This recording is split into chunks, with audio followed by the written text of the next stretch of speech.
नमस्कार, मैं हूं संजय शर्मा। आप देख रहे हैं 4 PM न्यूज नेटवर्क। 2 दिन से परेशान था कि ये ट्रम्प चचा को हुआ क्या है। मोदी जी को बार बार अपमानित कर रहे हैं और कह रहे हैं कि ये युद्ध भारत और पाकिस्तान का युद्ध मैंने रुकवा दिया। कहा धंधे बंद कर दूंगा, धंधा करना है तो युद्ध रोको, और युद्ध रुक गया। अब ट्रम्प चचा ये एक आध जगह बयान नहीं दे रहे हैं। कल सऊदी में बयान दिया उन्होंने, उसके बाद लगातार हर जगह जहां जा रहे हैं वहां ये बात कह रहे हैं, और भारत सरकार इसका विरोध नहीं कर रही है। मैं 2 दिन से बड़ा परेशान था ये सोच सोच के कि ये धंधा कौन सा है। भारत पे तो टैक्स लगा दिया, धंधा बंद हो रहा है। हमारे लोगों को हथकड़ी बेड़ी लगा के भेज दी। इतना प्यार क्यों आ रहा है? कौन सा धंधा हुआ है?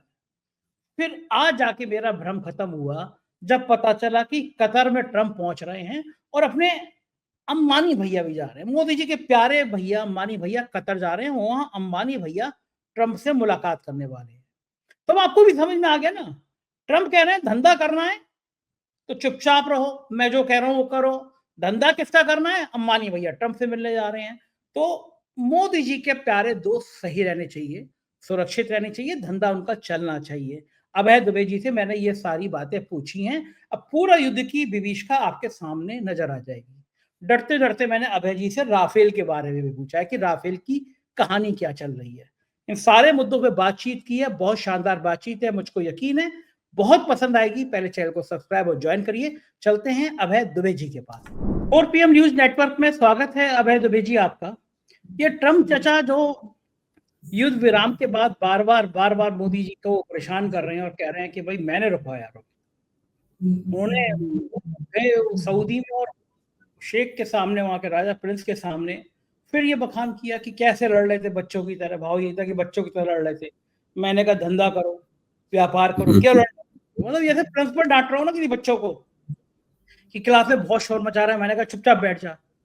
और बड़ी शर्मनाक स्थिति बात यह है कि भारत सरकार एक बार भी विरोध ही नहीं कर रही है। जो ट्रंप के मुंह में आ रहा है वो ट्रंप कहे जा रहा है। भारत सरकार तो ऐसे डर के मारे बैठ गई है कि भैया हम कुछ बोलने की स्थिति में नहीं है। कहा गया ना, मौनम स्वीकृतम लक्षणम, मौन रहना ही स्वीकृति का लक्षण होता है। लेकिन ट्रंप का जो ये बार बार दावा हो रहा था, मैंने कहा धंधा करो, धंधा करो, धंधा करो। मैंने भी अपना बड़ा दिमाग लगाया कि धंधा कौन सा करना चाह रहे हैं। तो एक तरफ तो टैरिफ लगाए जा रहे हैं भारत सरकार पे, हर धंधे की ऐसी करते चले जा रहे हैं भारत की। तो धंधा कौन सा करना चाह रहे हैं, किस आदमी के साथ करना चाह रहे हैं, किस संस्था के साथ करना चाह रहे हैं, कौन सी कंपनी के संग करना चाह रहे हैं। 2 दिन से मैंने अंग्रेजी बड़े सारी रिसर्च कर डाली कि कौन सा धंधा अमेरिका करना चाह रहा है। मुझे कुछ समझ में नहीं आ रहा था, लेकिन आज मैं बड़े चैन से बैठा हूँ। बढ़िया सी चाय बना के पी मैंने, क्योंकि अब समझ में आया कि धंधा कौन सा करना चाह रहे हैं। तब पता चला कि धंधा ये करने चाह रहे हैं कि ट्रंप पहुंचे कतर, और हमारे मोदी जी के सबसे प्रिय दोस्तों में से एक मुकेश अंबानी भी पहुंचे कतर। अब वो ट्रंप से मिलेंगे। यानी जो ट्रंप इतने दिनों से कह रहे थे कि धंधा करो, धंधा करो, युद्ध विराम होने के 1 हफ्ता भी नहीं बीता है कि उसके बीच में अंबानी जी पहुंच गए ट्रंप से डिनर करने के साथ में। अब समझ में आ गया कि सारी पिक्चरें कि कौन धंधा करने चाह रहा है और कौन धंधा नहीं करने जा रहा है। लेकिन देश को फिर गलतफहमी में क्यों कर रखना? मोदी जी को कह देना चाहिए कि भैया उन्होंने कहा कि पाकिस्तान ने एक मिसाइल लगा रखी है रिफाइनरी की तरफ, और अगर चल गई तो मुकेश अंबानी का सारा कारोबार खत्म हो जाएगा। जैसे पाकिस्तानी की मीडिया फिजूल में इन बातों को प्रचारित कर भी रही है। कह देना चाहिए मोदी जी को कि खतरा नहीं उठाना चाहिए, तो हमें धंधा अच्छा करना है, इसलिए हमने भेज दिया अंबानी जी को, भैया धंधा करके आओ। क्या ये इसी धंधे की बात हो रही थी जो कतर में मिलने जा रहे हैं, इसीलिए नहीं कर रहे हैं? आपको क्या लगता है भाई जी? देखिए, इस सवाल का जवाब थोड़ा मैं विस्तार से दूंगा, और आप मुझे इजाजत दीजिए कि मैं थोड़ा विस्तार से बोलूं। जी बिल्कुल, मैं ये चाहता हूँ कि आप मुझे डिटेल में हमारे दर्शकों को समझाएं जी कि जी खेल क्या है। जी, देखिए, मैं तो उस दिन की प्रतीक्षा कर रहा हूं बड़ी बेचैनी के साथ में, जब किसी अंतर्राष्ट्रीय मंच के ऊपर जहां तमाम राष्ट्राध्यक्ष जमा होंगे, जहां हमारे प्रिय प्रधानमंत्री नरेंद्र मोदी भी होंगे, और अमेरिका के राष्ट्रपति डोनाल्ड ट्रंप भी होंगे, और यूरोपियन देशों के राष्ट्राध्यक्ष भी होंगे, और मोदी जी अग्रिम पंक्ति में बैठे होंगे, और वहां मंच से डोनाल्ड ट्रंप फिर यही बात बोल देंगे जो आजकल वो रोज बोल रहे हैं। तब मोदी जी क्या करेंगे? मोदी जी कहां छिपेंगे? वो कौन सी जगह होगी जहां मोदी जी छिप के बच सकें, और ट्रंप की बात का बिना खंडन किए हुए ट्रंप के मुंह पर वहां से ऐसी कौन सी पतली गली होगी जिससे मोदी जी वहां से निकलेंगे। और ट्रंप के ऊपर कोई भरोसा नहीं किया जा सकता। आप देख लेना, ऐसा ही होगा। उसकी एक वजह है, ये मेरा अनुमान है, अनुमान गलत भी साबित हो सकते हैं। उसकी एक वजह है कि ट्रंप को नोबेल पीस प्राइज भी चाहिए। अब वो यूक्रेन और रूस का युद्ध तो रुकवा नहीं पाए, वो मध्य पूर्व का युद्ध रुकवा नहीं पाए, लेकिन अब उन्होंने ऐलान कर दिया है दुनिया में कि उन्होंने भारत और पाकिस्तान के बीच में एटमी युद्ध रुकवा दिया है। तो बार बार वो इस बात को क्यों कह रहे, उसके बीच इनका स्वार्थ क्या है, सोचिए ना। ट्रंप का स्वार्थ ये है, वो कहेंगे हमसे बड़ा शांति का मसीहा कौन है। हमने मिलियंस ऑफ मिलियंस, करोड़ों करोड़ों करोड़ों लोगों की मौत से बचा लिया है।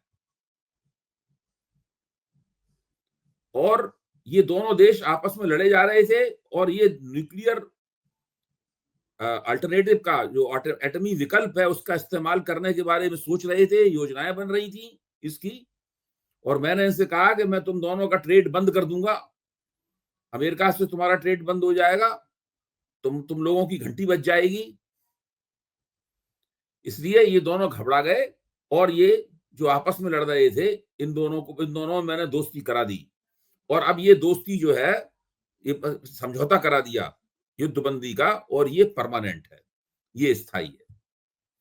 इस बात को लेकर ट्रंप इतना प्रचार करेंगे, और उनका अपना जो मोदी जी का प्रचार तंत्र है, ट्रंप का भी प्रचार तंत्र है, इतना प्रचार करेंगे, और उसके बाद में नोबेल प्राइज कमेटी के ऊपर जो स्वीडन में बैठी रहती है, क्योंकि जो अल्फ्रेड नोबेल जो जिनके नाम से ये पुरस्कार दिया जाता है, जो कि डायनामाइट के आविष्कारक थे, डायनामाइट का आविष्कार करने के कारण उनको बहुत पैसा प्राप्त हुआ। उस पैसे से उन्होंने ये प्रतिष्ठान कायम किया जो नोबेल पुरस्कार देता है, और वो स्वीडिश है। तो वो उनके ऊपर भी दबाव बनाएंगे ट्रंप कि उनको किसी तरीके से नोबेल पीस प्राइज मिल जाए। जो खेल मोदी जी खेलना चाहते थे, नहीं खेल पाए, वो ट्रंप खेल रहे हैं। मोदी जी अपने तीसरे कार्यकाल में लगातार जो बात कहते थे ना कि हम यूक्रेन और रूस के बीच का युद्ध रुकवा देंगे, तो उसके पीछे भी दांव ये था कि हमको नोबेल पीस प्राइज मिल जाए, नोबेल शांति पुरस्कार मिल जाए। ये सब लोग शांति का नोबेल चाहते हैं, ये स्थिति है। और ट्रंप चूंकि ज्यादा ताकतवर हैं, ज्यादा रिसोर्सफुल हैं, वो कुछ भी कर सकते हैं, और कुछ भी बोल सकते हैं। और उन्होंने ये दोनों की कमजोरी पकड़ ली, भारत और पाकिस्तान की, और अपने दबादब इस बात पे जोर दे रहे हैं कि हमने रुकवाया युद्ध, और कह रहे हैं कि मैं दुनिया का अकेला पहला आदमी हूं मनुष्यता के इतिहास में जिसने ट्रेड को एक ऐसे हथियार के तौर पर इस्तेमाल किया है जिसकी वजह से युद्ध रुक गया। क्या बात है, क्या बात है। अब देखिए, दो नए काम किए उन्होंने। एक तो उन्होंने द्वितीय विश्व युद्ध के बाद पहली बार, द्वितीय विश्व युद्ध में एटम बम का पहली और अंतिम बार इस्तेमाल हुआ था हिरोशिमा और नागासाकी के ऊपर अमेरिका द्वारा। द्वितीय विश्व युद्ध के बाद में, उस घटना के बाद में पहली बार उन्होंने एटमी युद्ध रुकवाया है। पहला उनका दावा तो ये है। और दूसरा उनका दावा ये है कि ये युद्ध उन्होंने एटम बम को परास्त कर दिया, ट्रेड के बम से, ट्रेड की मिसाइल से एटम बम को परास्त कर दिया। आप सोचिए, अब वही उसी दिन का हमें इंतजार है कि नरेंद्र मोदी बैठे होंगे और ट्रंप उन्हीं के सामने कहेंगे,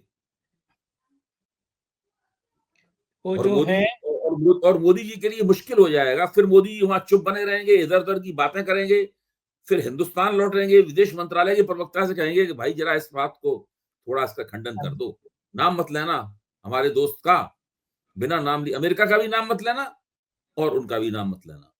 क्योंकि रणधीर जायसवाल ने, जो विदेश मंत्रालय के प्रवक्ता हैं, उन्होंने जब कल के दिन कुछ बातें कही कि हम द्विपक्षीय नीति में विश्वास करते हैं, किसी तीसरे पक्ष का हस्तक्षेप नहीं स्वीकार करेंगे, और ट्रेड की तो कोई बात ही नहीं हुई थी। जब बात हुई थी, जब इसके लिए चर्चा हो रही थी, तो ट्रेड के लिए बात, सवाल ये चर्चा किससे हो रही थी उनकी? भाई चर्चा किससे हो रही थी? चर्चा संजय शर्मा से हो रही थी उनकी चर्चा, या अभय कुमार द्विवेदी चर्चा हो रही थी उनकी? उनकी चर्चा हो रही थी, यानी भारत की चर्चा हो रही थी, भारत के विदेश मंत्री की चर्चा हो रही थी। किससे हो रही थी? मार्को रूबियो से, जो कि अमेरिका के विदेश मंत्री हैं और साथ साथ में अमेरिका के नेशनल सिक्योरिटी एडवाइजर भी है। उनसे चर्चा हो रही थी। मोदी जी की चर्चा किससे हो रही थी? मोदी जी की चर्चा अमेरिका के उपराष्ट्रपति जेडी वेंस से हो रही थी। ठीक है, आप कह रहे हैं कि उन्होंने ट्रेड की कोई चर्चा नहीं की, ट्रेड का कोई चर्चा नहीं। ये कहना गलत है कि ट्रेड की वजह से युद्ध रुका, यही तो वो कह रहे हैं। लेकिन चर्चा किससे कर रहे थे? अमेरिका से चर्चा क्यों कर रहे थे भाई आप? ठीक बात है। ये अमेरिका, मतलब अगर अमेरिका की इसमें कोई भूमिका नहीं है, अगर कोई तीसरे पक्ष की भूमिका, सवाल तो यही है कि बाइलेटरलिज्म है कि ट्राइलेटरिज्म है, सही बात, बाइलेटरलिज्म है कि ट्राइलेटरिज्म है, यही तो सवाल है ना असली। इसके मर्म में प्रश्न क्या है? यही प्रश्न है इसके मर्म में। हाँ, मुझे दो, जैसे ही आप ये स्वीकार करते हैं कि आपकी अमेरिका से चर्चा हुई, वैसे ही ये बाइलेटरल की बजाय ट्राइलेटरल हो जाता है और भारतीय विदेश नीति का जो स्थापित रवैया है उसका खंडन हो जाता है। तो ये भारत द्वारा खंडन हो जाता है। जब विदेश मंत्रालय के प्रवक्ता ने ये मान लिया कि ऐसी कोई चर्चा नहीं हुई इसकी ट्रेड की, तो ट्रेड की चर्चा किससे नहीं हुई? अमेरिका से नहीं हुई। तो फिर क्या चर्चा हुई अमेरिका से, ये बताइए। ठीक बात है, फोन आया तो क्या बात हुई? सही बात, फोन आया था, फोन उठाया आपने कि नहीं उठाया? हम बता रहे हैं कि हाँ बात हुई थी, ये तो कही ना बात। फोन उठाया, फोन जयशंकर ने भी फोन उठाया, मोदी ने भी फोन उठाया, दोनों ने फोन उठाया। हाँ, तो बात क्या हुई? और जब उनसे बात हो गई, उसके बावजूद भी इन लोगों ने युद्ध विराम की घोषणा नहीं की, संघर्ष विराम की। अमेरिका उस वक्त इंतजार करता रहा कि करते कि नहीं करते। आप सुनिए ना, अमेरिका ने उनका हाथ कैसे फोर्स किया, अमेरिका ने उनको मजबूर किया युद्ध विराम की घोषणा करने का। सोचिए आप, हुआ क्या होगा, अंदाज लगाइए। मैं तो 2-3 दिन से लगातार इस बार के बारे में, इसके अलावा कुछ सोच ही नहीं रहा हूं। हुआ क्या होगा कि जब अमेरिका से उन्होंने मान ली कि हाँ हम कर लेंगे युद्ध विराम, फिर भी ना पाकिस्तान की तरफ से घोषणा हुई ना उनकी तरफ से घोषणा हुई, तो ट्रम्प ने सोचा मैं ही कर देता हूँ घोषणा। अब मना करो, आप खंडन करो। हाँ, फिर खंडन करो। हाँ, उन्होंने घोषणा कर दी। उनकी घोषणा के बाद भी ये लोग सिपटाए रहे, 1.5 घंटे तक इंतजार करते रहे। हाँ, कोई दूसरा कर दे। 1.5 घंटा, ये कोई तरीका निकला है? नहीं हुआ, तरीका नहीं निकला। 1.5 घंटे बाद उसकी पुष्टि करनी पड़ी। बिल्कुल सही बात है, एकदम सहमत देखिए, हूं ये कि पूरा खेल इस तरह हुआ है और ट्रंप ने तय कर लिया है अब कि वो इस बात का पूरा ढोल मजीरा लेके सारे दुनिया में बजाएंगे। अभी उन्होंने 3 बार इस बात को कहा है, वो 30 बार इस बात को कहेंगे। और जो स्वीडिश कमेटी है नोबेल पुरस्कार बांटने वाली, उसके पास अब ट्रंप का नाम जाएगा। उसकी एक प्रक्रिया होती है, कुछ उसके प्रस्तावक होते हैं वगैरह, एक बड़ी मुश्किल प्रक्रिया है। ट्रंप का नाम जाएगा और ट्रंप के नाम पे विचार होगा। स्वीडिश कमेटी की भी देखें दम है कि नहीं कि ट्रंप को वो नोबेल पुरस्कार देने से इनकार कर दे, क्योंकि भारत और पाकिस्तान दोनों के पास न्यूक्लियर वार हेड है, ये सही बात है। दोनों में घोषित युद्ध तो नहीं हो रहा था, लेकिन मिलिट्री कॉन्फ्लिक्ट तो हो ही रहा था, खूब हो रहा था, कसके हो रहा था। हाँ, और पाकिस्तान के पास F-16 है जिसकी मिसाइलों के साथ में न्यूक्लियर वार हेड फिट किए जा सकते हैं, सब लोग जानते हैं इस बात के बाद। भारत के पास राफेल है जिसकी मिसाइलों में न्यूक्लियर वार हेड फिट किया जा सकता है। हाँ, दोनों कर सकते हैं, दोनों के पास एटम बम का कैरियर भी है। देखिए, एटम बम होना ही नहीं होता, एटम बम का कैरियर होना भी जरूरी है। दोनों के पास एटम बम का कैरियर भी है। मैं भी आऊंगा इस सवाल पे, लेकिन मुझे इन बातों पे दो लाइनें याद आ रही हैं। तो ट्रंप ने कहा कि मैंने धंधे की बात कह के युद्ध बंद करा दिया, तो कहा जाता था ना कि ना बाप बड़ा ना भैया, सबसे बड़ा रुपया। तो ट्रंप ने ये साबित कर दिया अपनी बातों से कह कह के। और दूसरा, ट्रंप अब शांति का पुरस्कार लेना चाहते हैं। वो एक शेर है ना उसका, जब चुना है तुमने उसको उसके कत्ल का हुनर देखकर, तो फिर क्यों शर्मिंदा हो लाशों का शहर देखकर। वो ट्रंप, वो अमेरिका जिसने दुनिया में तबाही मचाई है। आप सारे युद्ध याद कर लीजिए, खाड़ी के पीछे कहीं ना कहीं अमेरिका खड़ा रहा है, हथियार दिए हैं, युद्ध बढ़ा है। अब वो लोग शांति की बात कर रहे हैं। दूसरा सवाल मैं आपसे पूछना चाहूंगा अभय दुबे जी, एक सेंसिटिव सवाल है। मुझे बता दीजिएगा कि अगर मैं पर्दी से बाहर जा रहा हूँ तो जवाब मत दीजिएगा, सवाल भी रोक दीजिएगा, क्योंकि चैनल फिर बंद हो सकता है। अभी चैनल को लेटर आया कि देश की सुरक्षा के खिलाफ है। खैर, वो हम सुप्रीम कोर्ट गए और सुप्रीम कोर्ट ने खोल दिया चैनल। और अभय दुबे जी, एक मजेदार बात बताना भूल के, दर्शकों को भी ये बात नहीं पता, खोला ही नहीं, सिर्फ एक एनजीओ की रिट थी। मैं कल डिटेल में उसका वीडियो बनाऊंगा। उस एनजीओ की रिट में यही सारे बिंदु थे कि वही अभिव्यक्ति की आजादी के ये पॉइंट लाए गए हैं डिजिटल पॉलिसी में, इसको बंद किया जाए। तो सुप्रीम कोर्ट ने नोटिस दे रखा था। तो कपिल सिब्बल साहब ने कहा कि साहब हमारी रिट भी इससे है, तो हमारी रिट, उनका सरकार के वकील आके बोला भाई हमने चैनल खोल दिया, इनकी रिट में मांग थी, हमने अपना ऑर्डर वापस ले लिया, रिट खत्म कर दो। कपिल सिब्बल साहब ने कहा हमारी रिट उससे संबद्ध कर दीजिए, जो अभिव्यक्ति की आजादी को लेकर जो डिजिटल मीडिया वाले प्लेटफॉर्म के आदेश को लेके है, और वो हमारी रिट उससे अटैच कर दी गई। यानी सरकार तो सोच रही होगी कि घड़ी में बवाल हुआ कि एक तो ये चैनल खुला और दूसरा उससे अटैच हो गई। तो मेरा सवाल ये है, अब अगर आपको लगे कि ये देश के खिलाफ है तो जवाब मत दीजिएगा, मुझसे भी कह दीजिएगा मैं सवाल ना पूछूं। बड़ा सवाल ये है कि एक मुझसे आर्मी के बड़े अफसर ने मुझसे ये बात कही कि संजय जी कितनी शर्म की बात है, हमें खबरों का अगर देखना हो दुनिया में बैठे हुए आदमियों को कि युद्ध में क्या चल रहा है, तो वो कहाँ जाएगा? वो सुधीर चौधरी का शो देखेगा, अंजना ओम कश्यप और रूपकल यादव के देखेगा? भाई वो एक ऐसी बड़ा चैनल देखेगा जो निष्पक्ष रिपोर्टिंग करते हैं, वो बीबीसी देखेगा, वो सीएनएन देखेगा, और उन दोनों से भारत सरकार बात नहीं कर रही है, अधिकतर जानकारी नहीं दे रही है। तो वो पाकिस्तान के सोर्स से खबर चला रहे हैं कि जहां इनपुट मिला, और उसमें खबर चल रही थी कि राफेल गिरे, कई राफेल तो छाप दिए राफेल गिरे।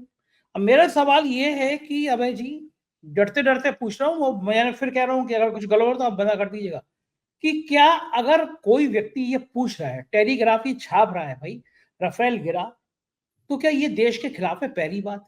दूसरी बात, क्या कारण हुआ कि राफेल के शेयर एकदम धड़ाम हो गए, गिर गए, और चीन के वो जो ड्रोन बना रहे थे, जो दिए जा रहे थे, उन ड्रोन के शेयर चढ़ गए। भारत सरकार जो ये छुपा रही है बात, मैं कह रहा हूं भगवान करे 1 इंच भी कोई हमारा नुकसान ना हुआ। दिल से चाहता हूं कि राफेल के ये कील भी ना निकली हो, लेकिन युद्ध में होता है भाई, अगर कोई कभी कभी ताकतवर आदमी का भी नुकसान हो जाता है। पाकिस्तान की कोई हैसियत, कोई औकात नहीं है हमारे सामने, लेकिन कभी कभी ताकतवर आदमी का भी नुकसान हो जाता है। जब पीछे चीन खड़ा था, पीछे टर्की खड़ा था, तो हो सकता है भारत का नुकसान हो गया। लेकिन अगर ऐसी कोई खबर है, क्योंकि जब सेना के प्रवक्ता से पूछा गया राफेल के बारे में तो उन्होंने भी जवाब नहीं दिया। जब चारों तरफ पूरे दुनिया में ये हो रहा है कि भारत के कुछ राफेल गिरा दिए गए, तो सरकार को क्या बयान देना चाहिए, नहीं देना चाहिए? इसके बारे में झूठी छोटी खबरें प्रचारित हो रही है, मीम बन रहे हैं, तो क्या ऐसे मौके पर सरकार को स्थिति बताना चाहिए? और मेरा सवाल फिर वही है कि अगर ये सवाल का जवाब गलत हो तो दीजिएगा मत, पता नहीं फिर सुप्रीम कोर्ट जाना। सवाल आपका बिल्कुल ठीक है। वो आपका इस सवाल के जवाब में, ये सारी दुनिया में इस सवाल की चर्चा हो रही है, इस सवाल के ऊपर वो चैनल नहीं बंद करा सकते। मैं कह रहा हूं यहां भी मोदी सरकार कुछ अजीब चक्कर में फंसी हुई है, अजीब चक्कर समझने की जरूरत है। देखिए, इस सब राफेल कौन बनाता? दसों नाम की कंपनी बनाती है, फ्रेंच की, और भारत ने उससे दसों से राफेल विमान खरीदे। एक विमान करीबन $250 मिलियन का है, एक विमान। अच्छा, अमेरिका, चीन ने पाकिस्तान को अपने विमान बेच रखे हैं, उनका हमें नाम याद नहीं है, अभी नाम याद आ जाएगा बता देंगे। लंबी नाक का होता है, नाक बहुत लंबी होती है, ताकि दूर से ही वो रडार को पकड़ लेता है कि वहां रडार है। ये उसकी खूबी है उस विमान की, उसमें खास तरह की टेक्नोलॉजी लगी हुई है। और चीन, अमेरिका चाहता है कि भारत F-35 खरीदे उनके। जो F-35 का सौदा है वो 50 लाख करोड़ डॉलर का है। 50 लाख करोड़, 50 हजार करोड़ डॉलर का F-35 का सौदा है, अगर अमेरिका से होता है। अमेरिका ये चाहता है कि जो यूरोपियन हथियार बनाने की यूरोपियन इंडस्ट्री है, और दूसरा हथियार बनाने की बड़ी इंडस्ट्री चीन की है, इन दोनों को वो हथियार बेचने की प्रतियोगिता में परास्त कर दे। तो इस वक्त राफेल के गिरने की खबर को चलवाने में अमेरिका की भी दिलचस्पी है, केवल चीन की दिलचस्पी है। ओहो, ये सही कह रहे हैं आप, तभी इतनी फैल रही है खबर। इसीलिए मैं कह रहा हूं मामला रायता बहुत फैला हुआ है। इसमें जो हथियार बेचने वाली लॉबीज हैं सारी दुनिया की, वो सब एक दूसरे से प्रतियोगिता कर रही हैं। और जो भारत पाकिस्तान के बीच में जो एक फौजी टकराव हुआ, इस टकराव ने उनको प्रतियोगिता की बहुत सामग्री प्रदान कर दी है। भाई, चीन और पाकिस्तान के मिले जुले रडार के ऊपर जब भारत के रफाल प्रकट हुए, तो उन्होंने, ऐसा कहा जाता है कि उन्होंने भाई एक का सिस्टम पूरा जाम कर दिया, और वो गिर गया। दूसरे का पता नहीं है गिरा कि नहीं गिरा, अभी उसके बारे में कोई पुष्टि नहीं है उसके अंदर। तो ये रफाल की जो गुणवत्ता है, उस इतने महंगे विमान की गुणवत्ता संदिग्ध हो जाती है इससे। ठीक बात है, बिल्कुल सही बात है। अच्छा, अब वो उसके संदिग्ध होने का फायदा कौन उठाएगा? उसको चीन उठाएगा कि अमेरिका उठाएगा? नुकसान तो फ्रांस को होगा, हुँ, लेकिन फायदा कौन उठाएगा उसका? F-35 उठाएंगे फायदे? F-35 विमान बनाने वाले अमेरिकी फायदा उठाएंगे, या चीनी, जिन्होंने पाकिस्तान को चीनी विमान दिए, वो लोग फायदा उठाएंगे? तो ये होड़ चल रही है। तो अब इन लोगों की कुछ भी समझ में नहीं आ रहा है इस पूरी प्रक्रिया में कि हम इस होड़ में किस तरीके से बच के निकले, इससे हमारी बात से किसको फायदा होगा। अच्छा, किसी भी बीजेपी वाले से आप पूछिए, चीन आपका दोस्त है कि दुश्मन है? वो खुल के कहेगा चीन हमारा दुश्मन है। फिर उससे पूछिए अमेरिका आपका दोस्त है कि दुश्मन है, तो वो चुप रहेगा, झिझकेगा, फिर कहेगा नहीं अमेरिका हमारा दोस्त है। मोदी जी का दोस्त है, इनका दोस्त है। भाई ट्रंप चुनाव जीत जाए उसके लिए तो पूजा अर्चना चल रही थी, उपवास और यज्ञ हो रहे थे हिंदुस्तान में, हवन हो रहे थे, मिठाइयाँ बँट रही थी, कौन हो रहे थे। और जब वो भंडारे जीते तो मिठाइयां बटी, और पिछली बार जब हार गए थे तो बीजेपी वाले प्रवक्ता सिटराए हुए घूम रहे थे इधर उधर। ठीक बात है, जैसे यही लड़ रहे हों तो जब चुनाव। सवाल ये है, ट्रंप के लिए आपने सनातन धर्म को दांव पे लगा दिया, हुँ, तो अब ऐसी स्थिति में अमेरिका अपने विमान बेचना चाहता है। ट्रंप जो है वो एक व्यापारी है। वो कहते हैं कि I am the deal maker. वो खुद ही अच्छा, जब वो हम कह रहे हैं व्यापारी है, हम उनकी इज्जत हतक कर रहे हैं, लेकिन ट्रंप के लिए वो इज्जत हतक नहीं है। ट्रंप इसको अपनी खास बात मानते हैं कि वो व्यापारी हैं, वो दुनिया के सबसे बड़े डील मेकर हैं। हाँ, वो खुश होते हैं इस बात को कहने के वो बाद। खुश होते हैं इस बात से। हम भले ही कहते रहे, अगर आप नरेंद्र मोदी के लिए कहोगे वो दुनिया के सबसे बड़े व्यापारी हैं, तो मोदी जी नाराज हो जाएंगे। वो आपके खिलाफ कंटेम्प्ट ऑफ कोर्ट का, आपके खिलाफ मानहानि का मुकदमा कर सकते हैं। अरे आप डराइए मत, वैसे सुप्रीम कोर्ट से भी नहीं, लौटे मैं हैं बता रहा 24। हूँ, लेकिन ट्रंप को अगर आप कहेंगे कि व्यापारी हैं, ट्रंप आपसे खुश हो जाएंगे, वो आपको डिनर पे बुलाएंगे। हाँ, बुलाने वाले हैं मुझे, वो जल्दी हाँ, होगी। तो मैं इसलिए कह रहा हूँ कि ये सारे के सारे मामले जो हैं, वो बड़े चक्कर में फंसे हुए मामले हैं। रायता इनको आप फैला ये हुआ। इतना कोई मामला आसान नहीं है। अच्छा, उसमें भी महान-महान नेताओं जिनके दिमाग में कहना नहीं चाहिए कि लोग तो ये कहते हैं गोबर ही भरा हुआ है, उसमें एक और शिरोमणि अमित मालवीय जी, दिन भर फेक फर्जी चलाते रहते हैं। अब वो कह रहे हैं कि साहब टर्की और दूसरे देश जो जिन्होंने पाकिस्तान का साथ दिया, कांग्रेस लोगों से आह्वान नहीं कर रही है कि साहब इनका विरोध करो। पवन खेड़ा ने बड़ा बढ़िया जवाब दिया। पवन खेड़ा ने कहा हम सरकार के साथ हैं, सरकार से कहिए टर्की से सारे रिश्ते खत्म कर दें। हम क्या मना कर रहे हैं? तुम्हारे रिश्ते तो टर्की से बढ़ रहे हैं क्योंकि मुनाफा हो रहा है टर्की से रिश्तों में। तो तुम आगे बढ़ो, हम तुम्हारे साथ हैं। टर्की के रिश्ते, अब वो पवन खेड़े के जवाब के बाद सनाकर निकल गया। मैं ये नहीं समझ पाता वेद जी, इतनी बेवकूफ़ी भरी बातें ये बीजेपी के आईटी सेल के लोग लाते कहाँ से निकाल-निकाल के? देखिए, बहुत बड़ा बीजेपी का आईटी सेल है। बहुत से लोग उसके अंदर तैनात हैं, बहुत उसके ऊपर रुपया खर्च होता है। दिन रात वो फेक आइडेंटिटीज बना के 10-10 हजार लोगों की कम्युनिटीज बनाए हुए हैं, ताकि वो तमाम सोशल मीडिया के अपने आलोचक चैनलों के ऊपर कम्युनिटीज ट्रैक करवा सकें। जाने क्या-क्या उनका वहाँ हो रहा है, कौन-कौन सी साजिश होती है, कौन जानता है उसमें।